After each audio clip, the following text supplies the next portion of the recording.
Pandang kiri kanan, terutama para bintara, kerana kamu adalah pembimbing mereka yang muda. Pesanan saya untuk para bintara, kamu pewaris adat tradisi tentera. Tanpa kamu faham adat tradisi tentera, kita tidak akan ke mana. Mereka yang di bawah akan mendongak langit kosong tanpa bicara, tanpa kamu yang penghubungkan antara mereka dan juga para perwira.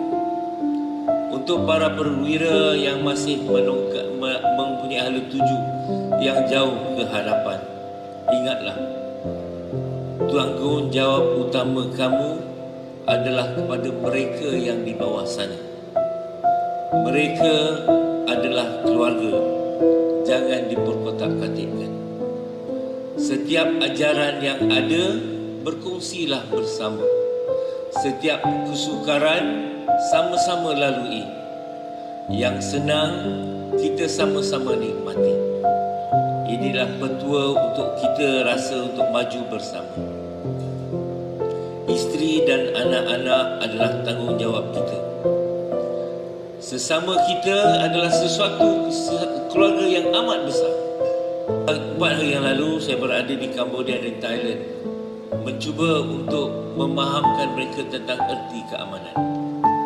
Sesungguhnya ia adalah satu tanggungjawab yang amat sukar.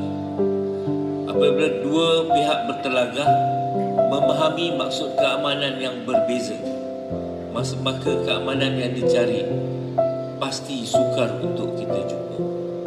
InsyaAllah mereka juga akan jumpa keamanan mereka. Tetapi keamanan kita di sini, kita kena jaga. Kerana kamu semua daripada kamu adalah pewaris bangsa. Ini kita kena ingatkan bersama dan kerap ingatkan. Kerana tanpa ingatan ini, kita tidak akan ke mana. Kita akan juga tumpas, hilang disebabkan kenikmatan dunia yang bukan apa-apa. Jangan terpedaya dengan natijah dunia, kerana ini adalah sementara. Bermulanya saya di sini 41 tahun yang lalu, kini saya telah mengetuk pintu untuk mengakhiri zaman tersebut. Tempat ini satu ketika dulu asing bagiku. Tercampak jauh mengorak langkahku, sepi, keliru, mencari hala tuju.